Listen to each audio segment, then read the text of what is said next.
All right, I got that banner there. So if anybody wants to get in touch with us, we've got a banner going by at the bottom, and hopefully you'll be able to see that. And then we'll also remind you. But here's what we're going to cover. What we are going to cover is why this is a great time to buy right now. Home price increases have slowed. And Sandy, I need you to kind of give me your confirmation of this. Homes are staying on the market longer. Sellers are now more willing to negotiate. Buying still beats renting. We're going to talk about that. Long-term trend favors home price growth. So appreciation is going to continue. And then getting a fixed mortgage rate is one of the ways you can combat inflation. Well, yeah, home prices are staying stable. They're not necessarily going down. If they're going down, maybe the house has been overpriced from the beginning. But yeah, there's not a lot of on the market right now. The builders are behind also in building new product. So it's definitely going to be a supply and demand situation coming into 2024. So I think that there's a couple interesting things about that too, is that I see this as a window of opportunity because we're kind of in a transition when rates have started to come down. Mm-hmm. And as rates will come down, more people that are actually, we call it loan locked, they're locked into their house because they've got a 2 or 3% interest rate. As rates come down, that may give them the confidence to list their home. Right.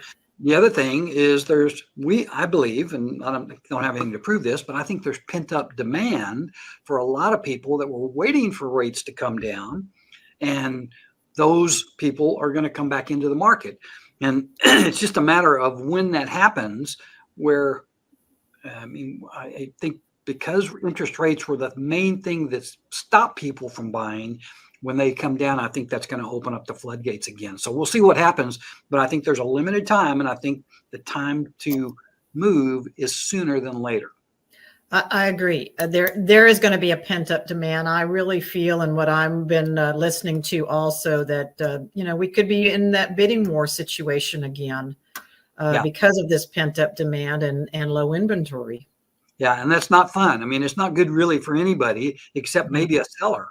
So now, real quick, this is part one. What I'm going to do is I'm going to kind of share some stuff that shows you why it might be a good time to buy now. The next thing is we're going to talk about some of the stuff that you do in first-time home buyer things is what do you need to do now? And those are, you got to get your finances in order. You got to know what your credit looks like. You got to start saving for your down payment. You got to decide what you want in a home. You got to find out how much you'll qualify for. And bottom line is you got it pre-approved. Now, Sandy, when you're talking to somebody brand new that's come to you, maybe they haven't been pre-qualified, what's the first thing you tell them? Get pre-qualified. With any house we look at and we put an offer in, no seller is going to look at your offer unless they see that you're pre-qualified to buy the house. Well, and you don't even know where to start. Right. Well, and you don't want to look at houses that are way over your budget that you're not going to be able to afford. And then you also don't look at some that it's way below your budget that you could have gotten more house by getting pre-qualified. Yeah. So that's a lot of people will contact the realtor first, and that's perfectly fine. But just know that they're going to be sending you to their favorite mortgage guy, which is hopefully me. So in Sandy's case. All right. So the other thing that I feel kind of honor bound and obligated to ask this question is, are you really ready to buy? And when I say that, that's usually an indication that you've saved some money or you have had the ability to save money. Do you have an emergency fund? Sandy and I are both Dave Ramsey fans. We think that that's an important thing for you not to rely on your credit cards for your emergency fund. So you've got some money saved. Is your income stable? Do you love your job? Are you prepared to take on maintaining a home? Now, I'm not saying that any of these are mandatory, but I think it's smart to think about this kind of stuff to make sure that you're really actually ready to buy a home. I agree. Okay, so I got a little story I'm going to tell real quick, and this is many of these stories come from experiences we've had. But once upon a time, in a bustling city, probably Houston, maybe Kingwood, there lived a young couple, Lily and Sam, not their real names, brimming with dreams and aspiration. Eager to plant roots, they embarked on a journey to buy their first home. The allure of homeownership blinded them to its intricacies and responsibilities. Their new home, while cozy and inviting, soon revealed the hidden cost of ownership, upkeep, maintenance, which neither Lily or Sam had anticipated, began to weigh heavily on them. The garden, once a symbol of the new life, grew wild, and the walls that once echoed with laughter started needing repairs. As life would have it, joyous news arrived. Lily was expecting. The couple rejoiced, but this blessing brought its own set of challenges. Lily took maternity leave, and with only Sam's income, they had recently increased, but not enough. The financial strain grew tighter. As months rolled by, the weight of the mortgage payment, utility bills, unexpected repairs grew unbearable. The home that once symbolized their shared dream began to feel more like a burden. After 2 years, with a heavy heart, they decided to sell. The sell, bittersweet as it was, barely covered their closing expenses. Equity, which they had hoped would be their safety net, was just enough to let them bid farewell to their first home. The tale of Lily and Sam is a poignant reminder of the importance of understanding the full spectrum of homeownership, the joys, the responsibilities, and unforeseen challenges. It's a story that echoes the experiences of many, a gentle nudge to tread the path of major life decisions with both dreams and practical wisdom. So I'm sorry if that was tedious to you, but it's a real deal. And that is a situation where if you're planning on moving into a house, and you know, a lot of couples, when they get married, they do that. And anyway, something I want you to just be thinking of. In this particular case, that wasn't an idea. Now, I've got a couple other stories I may get to, I may not, that are happier. But this is what can happen if you're really not ready to buy. Okay. Now we're going to assume everybody else is. So housing price increases have stabilized. And this is kind of an interesting chart. And I used to be able to read this. I think it's 1994 is on the left side, and it goes up to 2022. And right at the end of 2022, the home prices started to come down a little bit. What doesn't show on this chart is they perked right back up. I mean, it didn't stay down very long. And by the beginning of 2023, home prices actually grew over the course of 2023. So when I tell people that home prices are increasing, that's great news and it's terrible news. It's great news if you bought. It's terrible news if you're thinking about buying. What do you think? Well, what I'm also seeing too is, you know, if here is a good product on the market and it's priced where it should be, that's going to just fly off the market in a few days. But if the house is overpriced and it's got a lot of work that has to be done, those house prices are coming down. So, like I said, if there's a good product on the market, then it's going to hold its price and probably go up in price. So as a realtor, is that part of the responsibility that you take on when you're showing young couples out there that are looking to buy a house, and that you want to make sure that they are paying what is a valid price for that property? Yeah, that is. And, you know, just looking at the condition of it, you know, getting the major rooms of the primary bathroom, your kitchen, all of those higher dollar rooms in the house, you know, are going to bring the money in for a better price of house. But if we go and see some houses that this stuff has not been done and the price is high, then yeah, I'll give some guidance on that for sure. Good. Yeah, that's what I think most people would appreciate, that you would share your experience with them. So there's another thing that's going on out there, that there's going to be a housing crash, and that the economy is going to just blow up, and the disaster is ahead of us. So there was a housing bubble in 2006, between 2006 and 2011. But here, this chart on the right side here is one I don't believe we'll have another one for a while. Now, it's not to say that there won't be one come at some point in time, but if you look at this chart on the, it says 2007 quarter one to 2010 quarter four.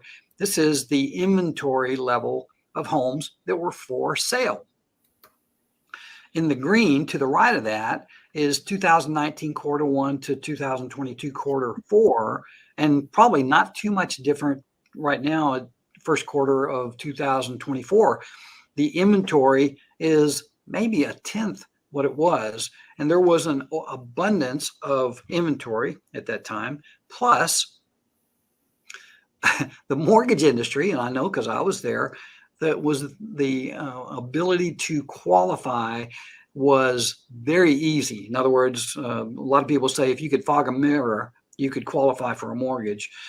We had crazy deals, and I won't go into all that kind of stuff, but money was being thrown around. Anybody that wanted a house could buy it, and there was just way too much inventory. Well, and yeah, people were buying houses that shouldn't have been buying houses, and it was like, you get a house, you get a house, you get a house. Everybody gets a house, yeah. And whether they could pay for it, right? Whether they could pay for it or not. Yeah, I could tell stories of that, but in respecting your time, we'll go on from that. If you ever want to tell you some, but that's why I agree with you. This is not the same situation here now. It is not. It is absolutely right. All right. This one, excuse me, there are not enough houses. Most people are moving to Texas. Well, more people are moving to Texas than any other state. I'll show you about that. They like our robust economy. They like our conservative politics. They like our weather.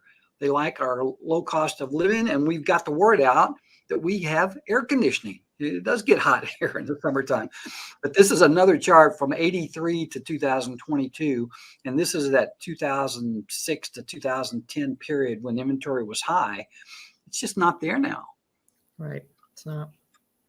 So we're definitely if most of the information that I put on here is national information, it's going to be amplified for Texas because we're getting more people to move to Texas than, well, Texas and Florida than just about any other state in the United States. Right. All right. Well, this is one of my favorite charts. Not a pretty chart, but what I want to show you is it starts up here in the left corner at 1942, goes all the way to 68, it goes from 69 to 95, and it goes from 96 to 22. Now, this should challenge anybody if they worried about housing bubbles and the price of homes going up or down. These are national statistics put out by Case-Shiller. And you look, these are the appreciation that nationally homes went through over the course of the last, what would this be? 40, that's 60, that's almost 80 years. And it turns out that there's like 70 years there was positive appreciation. I think there were like 7 years where there was negative. 1, 2, 3, 4, 5, 6, 7. Yeah. And then I think there was one that there was 0. So if you were going to bet on real estate continuing to appreciate, this would be a pretty good deal. And this is prices up in the 20s and 21 doesn't mean it crashes ahead. If you look at it, 20, 21, 10%, 19%, 22, 6%, 23 is going to come in somewhere between 5 and 6% also. And you'll see on a couple other slides, we've got projected appreciation again. So to me, this is pretty compelling evidence that real estate will continue to grow. And Sandy, I got to ask you a question. When we bought our first house, 1978, on Chevy Chase, do you remember what we paid for that house? I think we paid what, $35,000? Right, $38,000. It was $37,000, and somebody alerted me that house was for sale just this last year. And did you remember me showing you what the house was for sale for? I think it was for like $400,000, $500,000. Was. So this $37,000 house that Sandy and I bought, was our first house in 1978. I think that was right. No, we did. We wasn't 78. It doesn't matter. It was close there. It was around there. Anyway, It's been a while, but that home, same home, 1,400 square foot home, it was a 2-bedroom, 1 bath, 2 living areas. Anyway, it was up to $400,000, and that's an example. Now, don't get me wrong, not every house is going to be like that. Right. There are some houses that are stinkers, and that's why you need a professional real estate person. You need an inspector. You need all that kind of stuff to make sure you don't make any mistakes.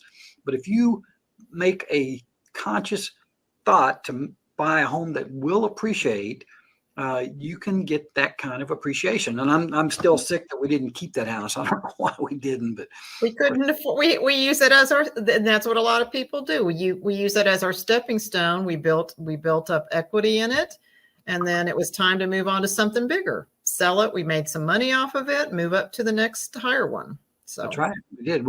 We sold it 6 years after that for double what we paid for it. Mm-hmm. Yeah. Home appreciation can change your financial lives. And I don't know who we're talking to right now or who may be watching, but the whole thought process that you could move into one place, and it doesn't have to be a fancy place, but it might have to be a place that you were discerning about where you bought it. And after living there 5 years, have anywhere from, after you sell it, $50,000 to $100,000, where you've never been able to save more than $5,000 or $10,000. Mm-hmm. This is the kind of thing that what happens when you invest in a real estate, or in this case, invest in your own home. So this is 2022, 2023, 2024, 25. These are projected increases for a property that was bought in 2022 for $360. Mm-hmm. Over here, this is projected for 2024. And again, this is Case Shiller, FHFA, CoreLogic, Black Knight, and Zillow. These are what they anticipate the increase in appreciation is going to be for the next year. I will edit that out when I get to edit this video. So anyway, enough of that. Enough about that. Okay. So didn't want to make sure that you were able to get in touch with Sandi if you wanted to. And if you wanted to call me, my number's over there. All right. Forbes magazine published February 9, 2023. And this says Florida and Texas experienced the highest influx of people in 2021 at around 221,000 and 170,000 respectively, while Arizona, North Carolina, South Carolina together saw about the same number, but all together. Right. They get this information from the moving companies, right? Pretty solid information. And I think it's one of the thing that really puts an exclamation point into what we're saying. Texas is going to be bigger, better. I think we just went over 30 million people in Texas just this last year. And then this is that same article saying number one was Texas, number two was Florida. The states people are leaving. This is interesting. California's got to be one of the most beautiful states geographically, with the ocean, with the mountains, with the weather. But I mean, it tells here rising housing costs, rising taxes, politics seem to be driving people else. It's the taxation, it's the overregulation. It is one of the most beautiful states around. So, but come to Texas, we're friendly. We're friendly, and we've got air conditioning.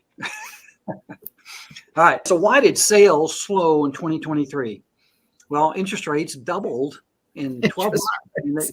They went crazy. Yep. And what happened is all that people that were out there buying homes like crazy, all of a sudden they found that they couldn't buy the same home with because the interest rate, the cost of the mortgage was too high. Exactly. Moved a lot of buyers. Those that did qualified for less. And now they've been sitting on the sideline waiting for rates to go back down. And I'll show you some good news. Now, on this chart, I like to look at these charts. In the 80s, this rates went up to the 15, 17%. We bought our second home at this period. It was not pretty. But look, rates came way down. They jumped up a couple times. But right here, this is when rates really dipped for about 2.5 years. And then right after that, this is probably May of 2022 is where I'm thinking that's where they started. And anyway, so rates have been up to the 8s, but right now, I did a couple loans just last week that closed, and they were in the 5s. Now they were a discount point, but so yeah, when over our lifetime of buying and selling, mortgages in anywhere between the 5 and the 7s is a pretty comfortable place where it's typically at. So, it's just people have to wrap their minds around that right now, because I will be 2 and 3s again. That's for sure. Yeah, I did watch a report yesterday that showed that rates could be in the 4s and 5s in a year or two. This chart is today's chart, and this is a bond chart. Okay, so bonds are opposite of the way rates go. Right. So you'd think that because it's going down, that rates are going down. Actually, it's just the opposite. Rates, when bonds go down, rates go up. When bonds go up, rates come down.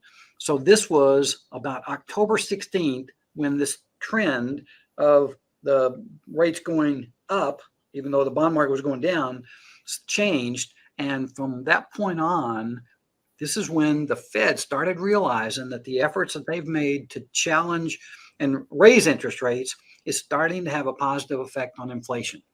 Right. We looked at numbers, and we think that it's going to continue.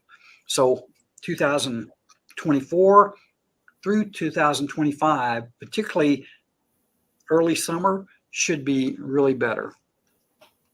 And I mean, the fact that that trend has, we might get some rate cuts as opposed to the increases. The gurus that I've been listening to too, they feel like coming around April, we're going to see some rate cuts. Yes. Yeah. Is that what you're hearing too?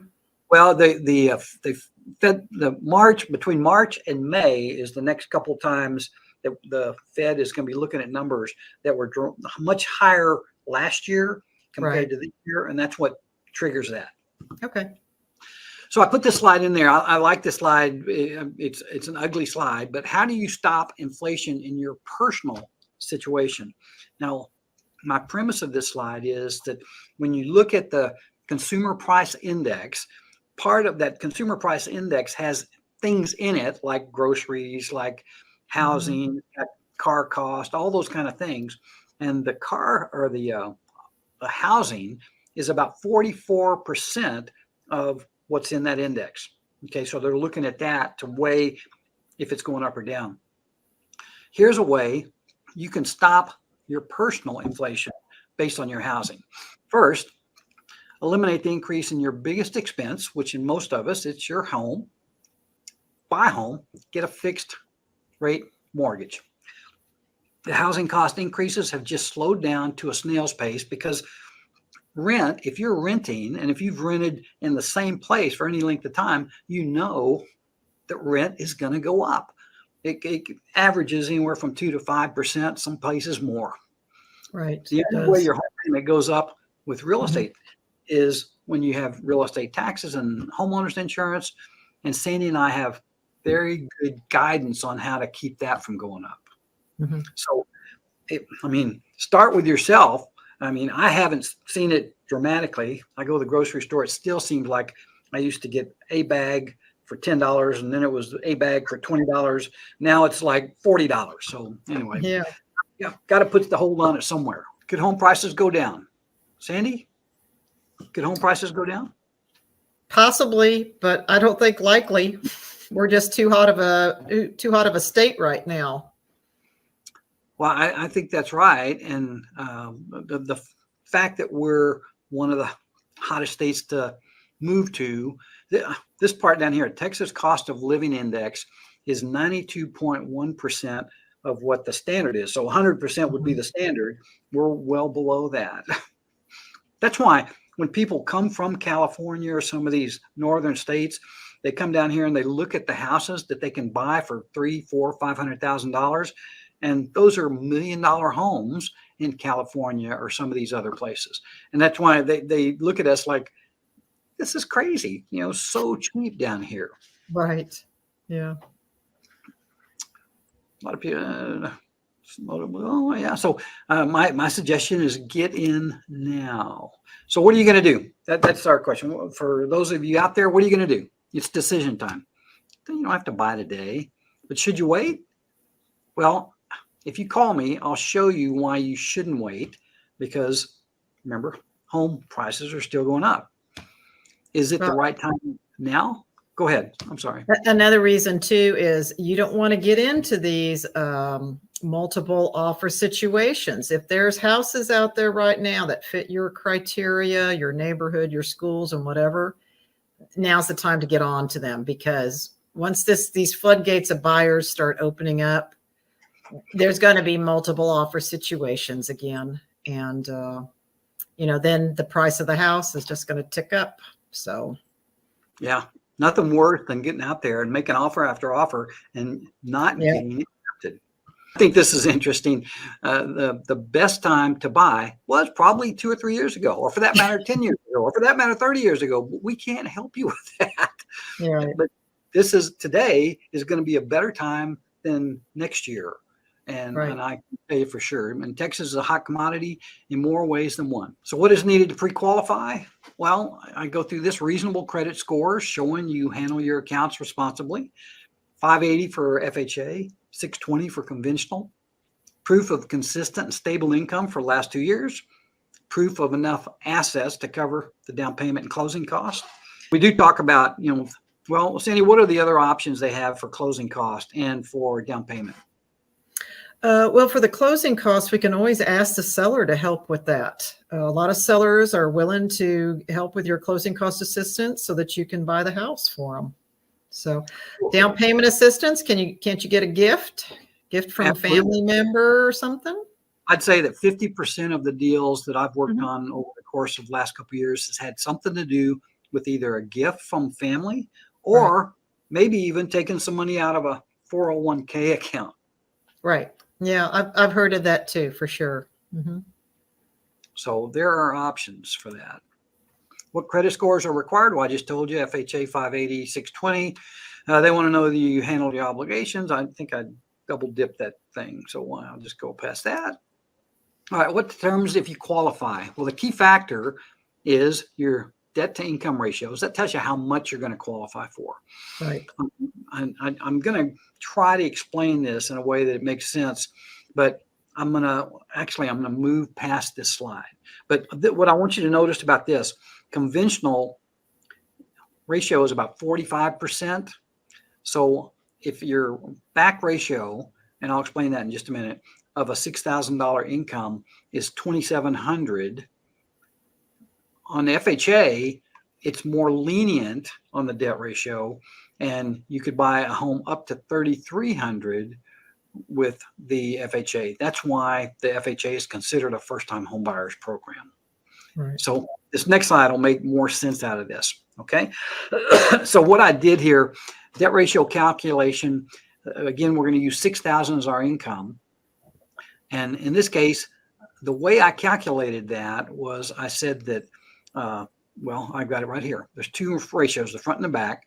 Front ratio is principal, interest, taxes, and insurance divided by income. So principal, interest, taxes, and homeowners insurance, that represents that 2,000. Okay. Right.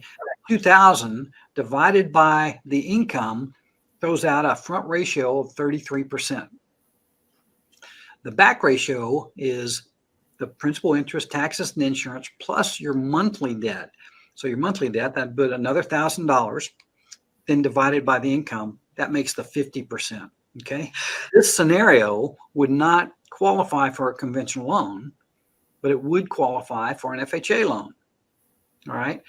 So just so you understand those things, the loan programs are a little different, but if you wanted to, you could use these pictures to get some kind of idea of what you'll qualify for. Now, go ahead. No, I won't say anything. Go ahead. The FHA allows up to right at 55% on the back ratio and anything under 47% on the front. On the conventional, 45% is generally the standard for the back ratio, and they don't worry too much about the front ratio on a conventional deal. But obviously, if you wanted to get specifics, contact me. I'm glad to help you with that. I do a little thing called a detailed mortgage estimate. Glad to help. Okay, hopefully that's helped. Okay, here's a little qualifying income information. Verifiable W-2s or 1099s or tax returns, we need to verify your income. We want a 2-year job history. Now, I had somebody call me today and they said, Mike, I just got out of college a year ago. Well, that's okay, because we can use if you went to college for 2 or 4 years, they consider that working towards what you're going to be working in. And not a lot of people know that. And this particular gal was a nurse, and she was going to be able to qualify based on the fact that she was been in college for the last 4 years. They don't want big gaps in employment. When I say big gaps, I'm talking about 6 months or more. And if you have had a 6-month gap, they want you to be back working at least 6 months. Overtime income is considered, but generally not for unless you've been on the job for 2 years. Commissions considered. The rule is after 2 years. There's some circumstances where they would use commissions after a year. Okay. Those guys look like commission salesmen, don't they? They do. Okay, assets, cash for down payment. Now, I will share with you that the biggest thing that most first-time home buyers have trouble with is saving enough money for the down payment. This is usually the part that really gets them. And just like we talked a minute ago, there are ways to get help from that. There's some programs that are as low as 0 down. The VA is one, USDA for another. There are some down payment assistance programs, and I don't talk about them very often because I really don't like them very much, but they're out there. And if somebody fits other criteria, I will help them with those. I just don't love them. And that's another story I can tell you at a different time. 3.5% or 3% for conventional is a program they have. Very good program. 3.5% for FHA. Closing cost estimates between 2 and 3% of the sales price. And you can encourage or ask the seller to provide those closing costs. Right. Gifts to your family are common. 401k, hardship funds for buying a home are common also. And I've had a lot of people sell stuff. They might have junk that they just sell. When you do that, though, don't do it without talking to me, because there's specific things we want to do. Negotiating favorable terms. This is for you, Sandy. How can you get the most favorable terms when you're in a negotiation? So yeah, you can ask them for closing cost assistance. And then sometimes the seller goes, well, that's just taking it off my bottom line. I said, well, we can increase maybe the price of the house to help cover that, which doesn't make your mortgage payment go up very, very much at all. You can ask them to pay for for any of the title insurance. You can ask them for a home warranty. If you have to buy a survey, you can ask them to help you with that. There's all sorts of little things in the contract that are negotiable to help you get in that house. And a lot of times sellers are willing to help too. Well, one of the things I also like to make sure is that the inspection is probably one of your best negotiation tools out there. Can you explain that? Well, once you go under contract, you have what's called an option period, and that's usually the time that you get the house inspected. And if there's anything wrong with the house, you can ask either the seller to repair it, or you can ask the seller for money, and then you get it repaired yourself. So that would be applied to closing cost assistance also. So, yeah. How many houses have you sold that had a perfect inspection? Very few. It hadn't been 0, but there's been some that have been pretty close, but there's always something, even in a brand new build. Even in brand new houses, you get it inspected because there's lots of things that didn't get done on that punch list. That's right. Good point. Okay, is it a good time to buy a house in Houston? Well, interest rates are trending downward.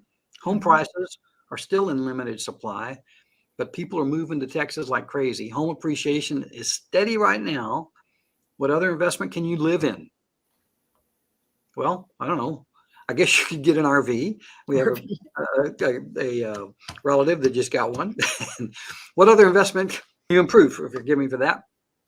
So these are one of the things, or a couple of the things that I like about real estate. I've loved it from when I was a kid, to be honest with you.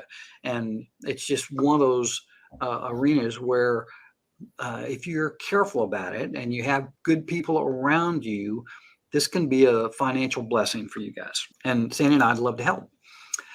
Here's a list of additional questions. Now over here, I like to point out, this is, if you wanted to find out more, you can just call us. There's my number down there. And you've seen Sandy going through on this banner down at the bottom. Mm-hmm.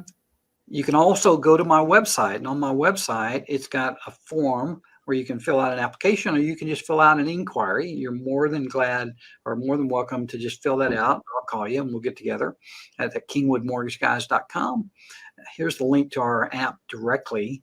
Sandy, close us up. I think this is the last slide. So want to thank you for sharing this time with me, and thank everybody out there too. Yeah, it was a good informative session for sure. Yeah, just give me and Mike a call. We always say we wish we had each other when we were buying our first houses, because we take very good care of first-time home buyers. We walk you through the process. We try to make it as smooth of a transaction as we possibly can. And there's no question that's dumb. Ask it, So don't be afraid to ask questions, but we're here to help. So one last thing is, we're going to try to do something like this every Wednesday.